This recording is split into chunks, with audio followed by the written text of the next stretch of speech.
So when we do have a phrase that pays, and that's what we're talking about, a phrase that pays, it pays in attention, it pays in repetition, it pays in motivation, etc. Welcome to Your Intended Message, the perfect place for leaders and promising professionals who want to convey the intended message for greater success. Every week, we interview experts who address the challenges and best practices to deliver your message effectively. That might be one-to-one, one-to-few, or one-to-many. And perhaps the most important conversation, one-to-self. I'm your host, George Torok. My guest today is Sam Horn. There's 3 facts you should know about Sam. 1, she was the founder and executive director of the Maui Writers Conference for 17 years. And while there, she helped thousands get the book out of their head and into the world. 2, among other books, she's the author of Tung Fu, Pop, and Got Your Attention. She's spoken around the world, and some of her better-known clients include Boeing, Intel, Cisco, and NASA. Perhaps you've heard of them. And finally, most importantly, she offers real-life stories and actionable insights you can communicate with effectiveness and impact. Sam Horn, welcome to Your Intended Message. Thank you, George. I've really been looking forward to sharing some stories and some actionable insights with your listeners. Wonderful, and it's a delight to have you back again. Sam, you help people stand out in a crowd by helping them use words in a more creative and memorable way. How do you do that? And where do you start? So if let's say I'm writing a promotion for an event, or I'm writing a description for a product, where do we start? Well, I hope that people have pen and paper, George, because in 17 years of Maui Writers Conference, our best-selling authors, whether it was Mitch Albom or Dave Barry or Frank McCord or Carrie Fisher, they didn't agree on anything except this. Ready? Ink it when you think it. So if people have paper, I want you to start thinking of what is something you're going to be writing or sharing or presenting or proposing, because our goal is to come up with a repeatable, retweetable rally cry that they remember, that they relate to, and that they're motivated to act on. So ready? Let's go. All right. Now, this idea is actually based on something that Gary Marshall said. Did you see the movie Pretty Woman by any chance? Oh, yeah. Good. Millions of people have seen that movie, and Gary Marshall was one of our favorite keynoters. He said something so profound. I remember it as if he said it this morning. He said, Hollywood directors can predict when their movies will make money based on one thing. Do people walk out of the theater repeating something they heard word for word? Because see, if they walk out saying, make my day, show me the money, I'll be back, when someone says, seen any good movies, they're talking about your movie, and they're talking about it in a way that motivates other people to want to see it. So see, they become like a brand ambassador. They're taking you viral, right? Okay, so here's the question, George. When people finish listening to this webinar or podcast, what can they repeat word for word? It's like when we write a LinkedIn post, what can people remember of what they read? When we introduce ourselves on a Zoom call, or when we give a virtual presentation, what can people repeat word for word of what they heard? Because if they cannot repeat it, they did not get it. And if they didn't get it, we're not going to get what we want, whether it's their business or their follow-up or their phone call or whatever. So here is the very first step to creating this repeatable, retweetable soundbite that helps imprint our work in a way that people can remember it and or act on it. Ready? Let's go. Step number 1, what is the action you want people to take, the change you want them to make.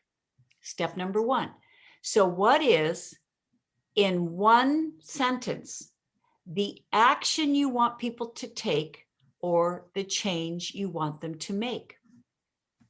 And now the reason we've got to get it down into one sentence is because if I start talking and I don't stop, you can't repeat that. It's out of sight, out of mind. And we don't want to be out of sight, out of mind. We want to be in sight, in mind, and top of mind. So it's our job to get it down to one sentence. Okay, so let's go through this and then let's do it for you. Sound good, George? Let's do that. Yes. Okay, so that's number one. Now, our goal is to, number two, make some of the words alliterative. Alliteration is when words start with the same sound. Now, just listen to how clunky this sounds. If I say bed, toilet, and shower, if I say Dunkin' croissants, if I say best purchase, if I say Rolls Jaguar, it's kind of clunky, right? Duke Ellington said, it don't mean a thing if it ain't got that swing.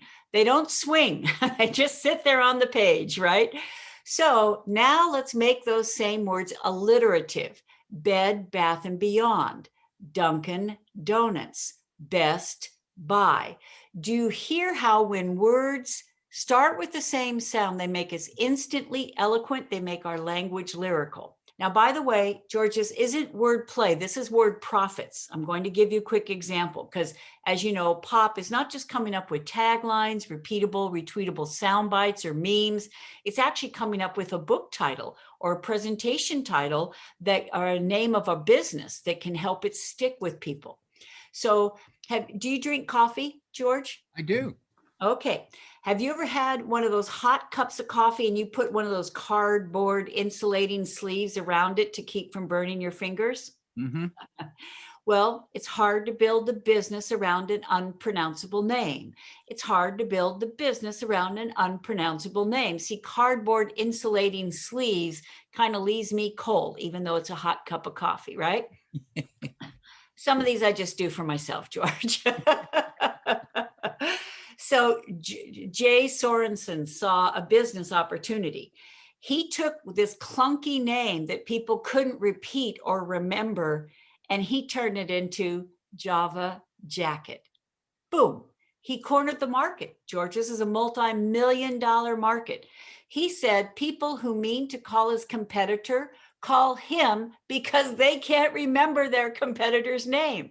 So see, that is the power of alliteration. So take that sentence that we've crafted and we would start using the thesaurus. By the way, what's another word for thesaurus? Not me. That, George, that's another one I do just for myself. I promise I'll stop. Okay, because chances are when we start crafting that with alliterative words, it's already going to be more memorable. Now let's go down to the next step. Put the words in a beat so they're easy to repeat. Put the words in a beat so they're easy to repeat. I can't believe I ate the whole thing. Okay. Takes a licking and keeps on Ticking. Oh my goodness. George, guess how old those taglines, slogans, memes are? Many decades, I believe. They are. It's 50 years. Alka-Seltzer, and Timex, 50 years. And yet, guess what? Those words were on the tip of our tongue, the top of our mind after 50 years, even after probably not hearing those slogans for years. I mean, wouldn't we want our slogan, our meme, our soundbite on people's mind decades after they heard it? So put it in a beat to make it easy to repeat. And once again, this is not word play. This is word profits, George. Do you know that the slogan, what happens in Vegas stays in Vegas? It is estimated that that has helped Vegas make more than $1 million in profits. Because it's top of mind, right? People think about it, they say it, they repeat it. They're thinking about Vegas, etc., which goes to show, once again, this is not just semantics. This is actually could be the difference between whether your business succeeds, whether you get a book deal, whether you get hired, is whether people relate to, remember, and can repeat your slogan. Now, the next one is rhyme is sublime. So step 4 is rhyme is sublime and is remembered over time. Now, once again, I want to make a business case for why this isn't just trivial stuff, that it actually can save lives. The US government was concerned about injuries and fatalities in accidents. So they mounted a multi-million-dollar public service campaign, and they called it Buckle Up for Safety. Oh, nobody noticed. Nobody changed their behavior. Nobody cared. So they went back to the drawing board. And as the comedian George Carlin used to say, what did we go back to before there were drawing boards? I said I would stop, and I haven't stopped, George. I got a million of them. Okay, so they went back to the drawing board, and this time they came back with a rhyme, click it or ticket. Guess what? Compliance went up, injuries and fatalities went down. That is how important it is what we're talking about. You know, buckle up for safety. Nothing happened because the words were so clunky. You put it in a rhyme that's remembered over time. People are actually motivated in 3 words to change their behavior, and it reduces injuries and fatalities. That is the power of what we're talking about. So we're not just talking about coming up with a meme that takes your work viral. We're not just talking about a phrase. You know, we're talking about, if we really care about our work, whether it's a cause or a campaign, to the degree we use these ideas is to the degree what we say gets noticed, related to, remembered, and acted on. Now, I find it fascinating that those phrases that stick with us, we haven't purposely memorized them. We haven't worked on it. You know, like I think of all the work we do at, if we go to school or we take a course, we learn something and we study and we still, you know, sometimes we pass, sometimes we don't. But those phrases, it's like they've drilled a hole right into our brain, and not only are they in our brain, but they're accessible, instantly accessible. And these techniques are some of the characteristics that make that happen. Now, curious, when you said that what happens in Vegas stays in Vegas. Now that's not rhyming and it's not alliteration. Why does that work? It's got what's called iambic meter. Ta-da, ta-da, ta-da. There is a cadence to it. This is almost like a word puzzle, and it's like a jigsaw puzzle, and the words just kind of fit, right?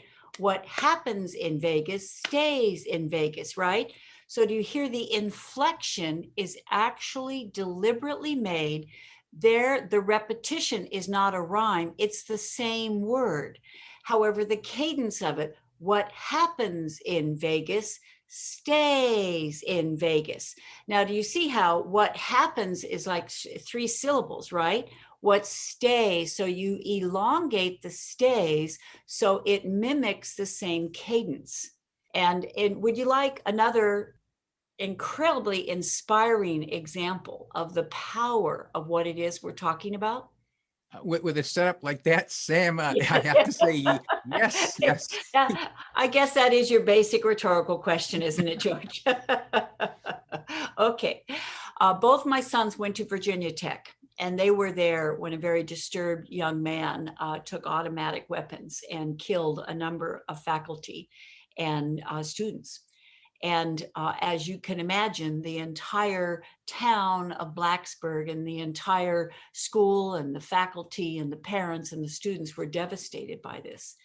And the next day they held a gathering in Hokie Stadium, and 60,000 people were in that stadium to try to pay homage to the people that had been injured by this or killed.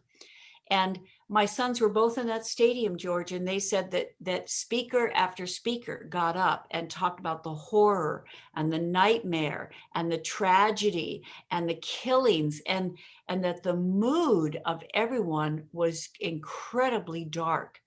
Now, Nikki Giovanni is a poet at Virginia Tech, and she understood that she understood why this was happening, and she understood that the power of a poet is to lift us up and move us forward, right?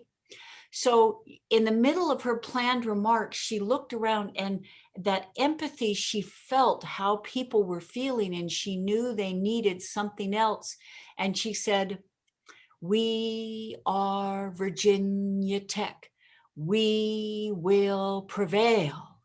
We are Virginia Tech.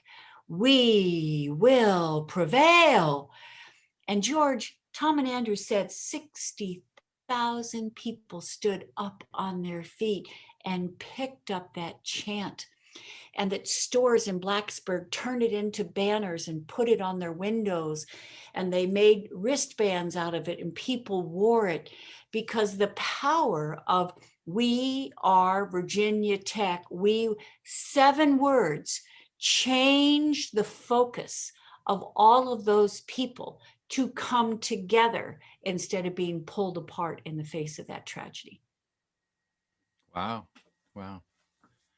And the right, you're right. It was an incredible example. The right words that respect the situation, but still bring people up. It's and when we get into both the mechanics and the motivation of it, George, is that I will always be grateful to Arthur Levine. He is J.K. Rowling, who wrote the Harry Potter series. Arthur was her editor at Scholastic, and he was one of our speakers at the Maui Writers Conference. And he came up to me after he saw me MC, and he said, "Sam, I love the way you speak. You put space around your words." Thank you, Arthur.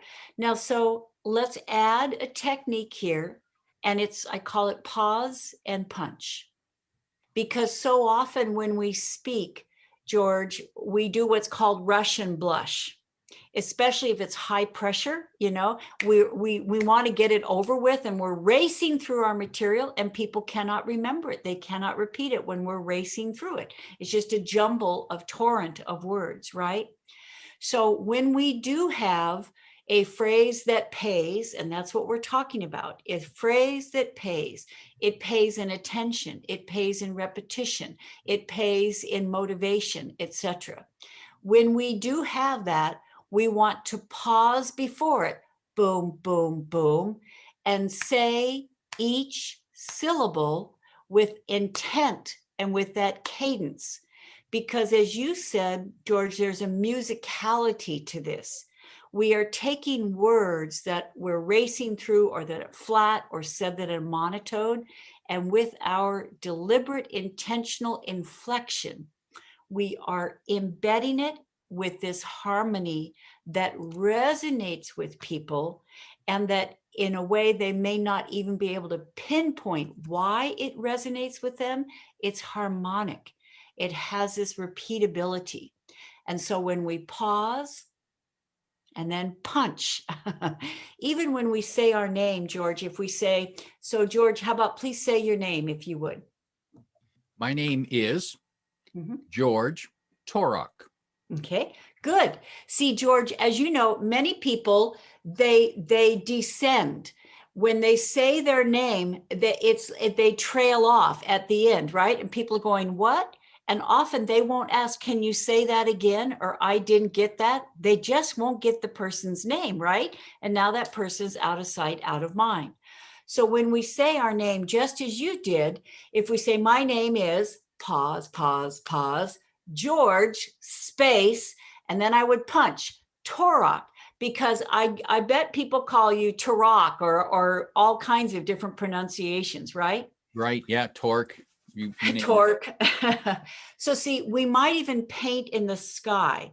when I'm working with people, especially if they're giving a high stakes presentation and we want the people in the room to remember their name because we want them to look them up afterwards or reference them afterwards or book them in the future, etc. It's like, my name is Sally Bedrosian. And you see how when I paint in the sky, Bedrosian, it goes back to what you and I talked about earlier. People now are seeing it. Look at, if I say my name is Sally Bedrosian, it's like, what? Didn't get it. Out of sight, out of mind, right? My name is Sally Bedrosian. And I would hit the Bedrosian because in punching something, it gives it that musicality, that inflection. And now people are much more likely to mimic it the way we said it, which is a way to imprint it. What I have noticed is that many people, they rush through the name and they don't have a space. So you're not actually sure where the first name ends and the second name begins in some cases, especially if it's an unusual name. You know, if it's Clark Kent, okay, well, yeah, that sounds familiar. I can get that. But what if it's several syllables or a name we just haven't heard before? We need that emphasis. One of the guests coming up on the podcast is Rob Ferray. And when he said it to me, if you read it off the page, it looks like Rob Fur. But he said it specifically, and I remember it because he said it's Rob Ferray, rhymes with hooray. Boom. Now you've got it. In fact, so see, what you're bringing up, I'm so glad you're bringing this up, George, is that if we want to be remembered, if we want our message to stick with people, if we want what we care about to actually move forward, it is our responsibility to deliver it in a way that makes that easy, right? So a lot of times people say, you know, my name is Rebecca, and I hate it when people call me Becky. So why not in the beginning say, you know, my name is Rebecca, and thank you for calling me Rebecca instead of Becky. Or as he did, my name is Rob, pause, pause, pause, you know, paint in the sky, Ferray, pause, pause, pause, rhymes with hooray.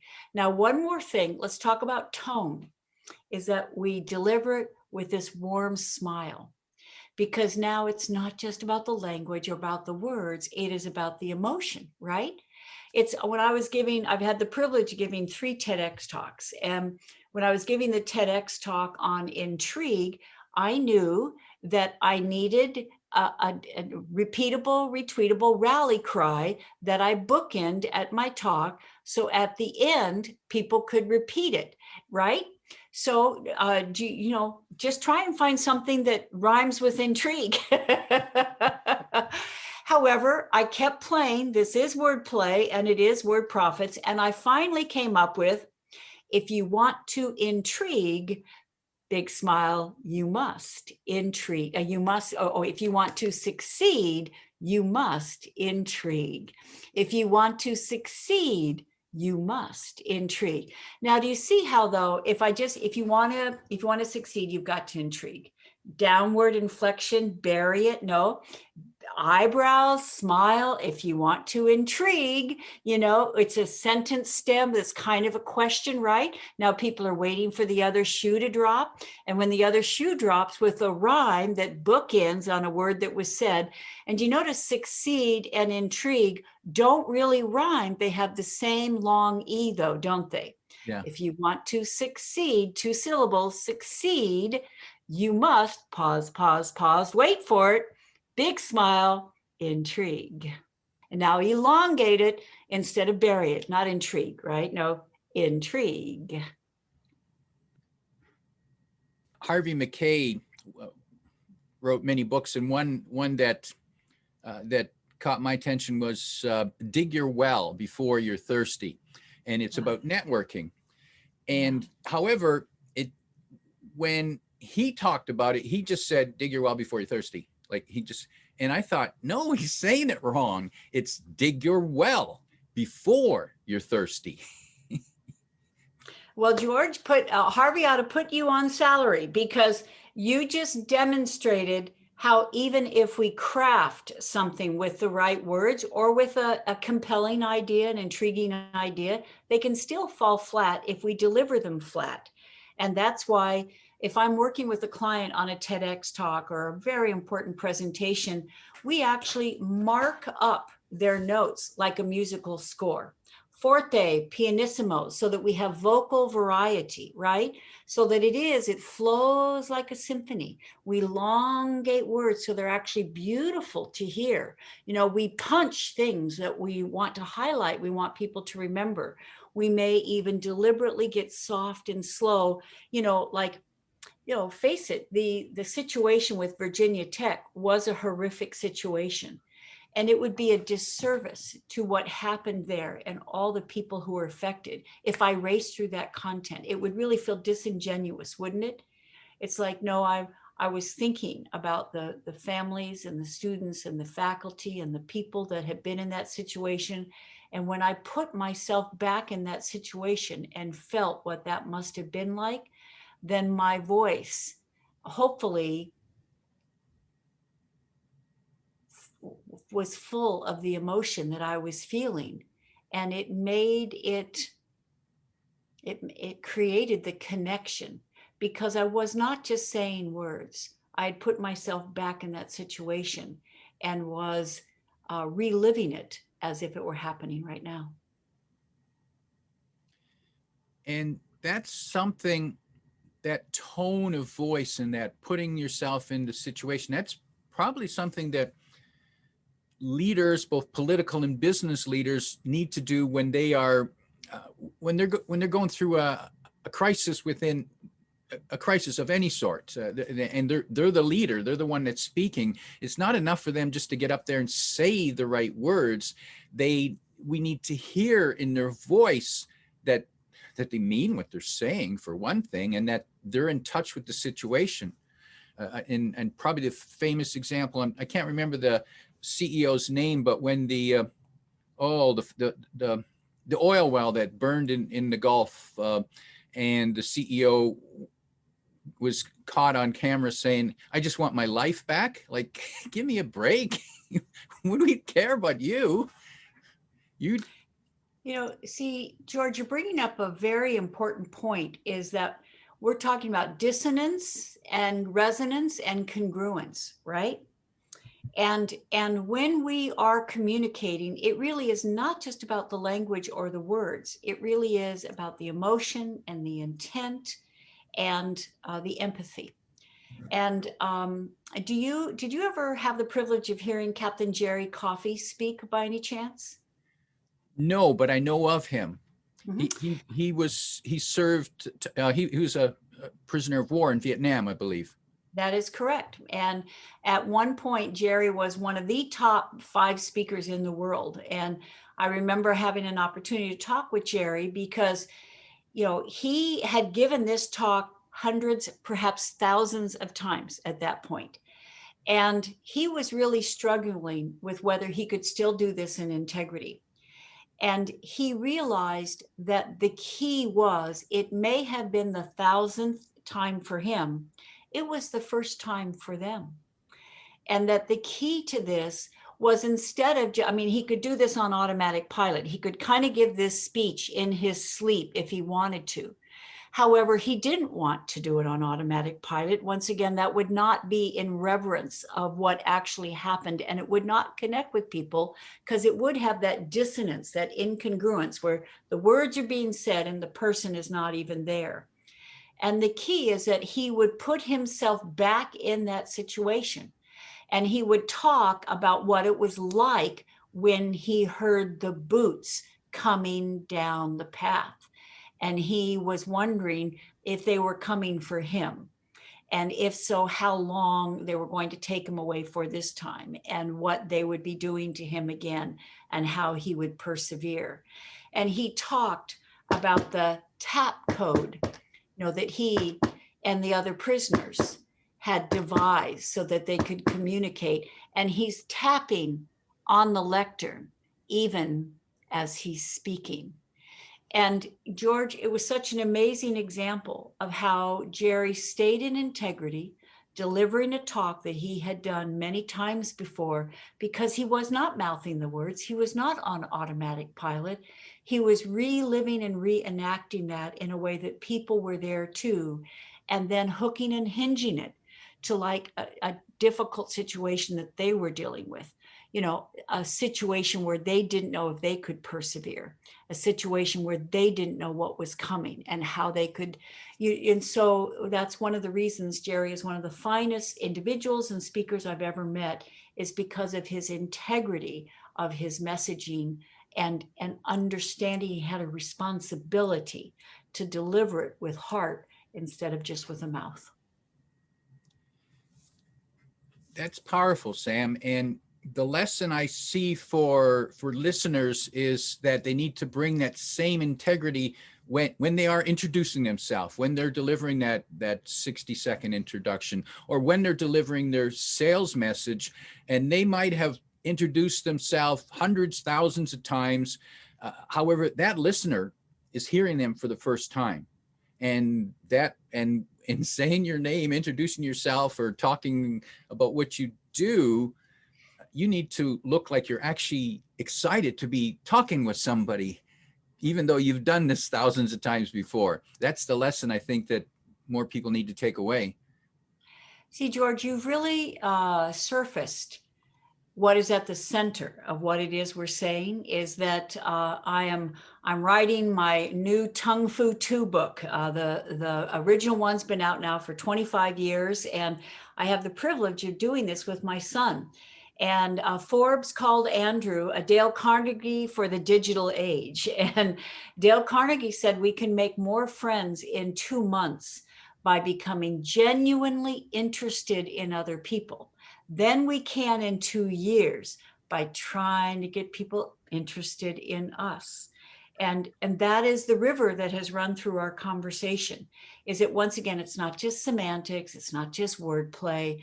What we're talking about is understanding that messaging matters, how we craft what we say, alliteration, iambic meter, rhyme, brevity, etc. It all matters. And yet, if it is delivered without heart, without presence, then those words can fall on uninterested ears. And that if we truly want to connect, it is our responsibility to do both. It is the craft and the art and the heart of connecting. Powerful words. Sam, I know you are running a masterclass in January of 2021. Tell us who should be there and why. Thank you, George. It's like Jerry Garcia of the band Grateful Dead said, it's not enough to be the best at what you do. You must be perceived to be the only one who does what you do. And there are a lot of people who are really good at what they do. They're a very good chiropractor. They're a very good speaker on conflict management. They're a very good leader or entrepreneur about team building. And yet not a lot of people know about that expertise or know about their book or their presentation or their e-course, etc. So what we're doing in this Pop Masterclass is, what is something you care about? What is something you want to break out in 2021? What is your contribution? Pablo Picasso said, the purpose of life is to find your gifts. The meaning is to give them away. Well, how can we get really clear about our gifts? And then how can we get them out in the world in the way that other people value them and want to try them or buy them or hire them or work with us? And this can be done in integrity. And that's what we'll be doing in this masterclass. We'll have pop seats and worksheets. It's what's something you want to succeed in 2021. Now, how can we make that happen? By helping it stand out in a very noisy world. An attractive opportunity for those listening. And the way to register for that masterclass is at the website Intrigue Agency, intrigueagency.com. And I imagine there will be links there, but just in case, there's the end of the address is intrigueagency.com/pop masterclass. That's pop masterclass. And the special offer for listeners and viewers of this podcast, mention my name, George Torok, and it doesn't matter how you say it, just mention it, and you will receive $100 off your registration. And it's an attractive offer to begin with, and $100 even less in your pocket. It's more in your pocket, and you get the benefit of that. My guest today is Sam Horn. Delight to have you on, Sam. And for a reminder to folks out there, it's not word play, it's word profit. If you like what you heard, remember to like, comment, and share this podcast. Come back every week for more practical insights to help you deliver your intended message. I'm your host, George Torok.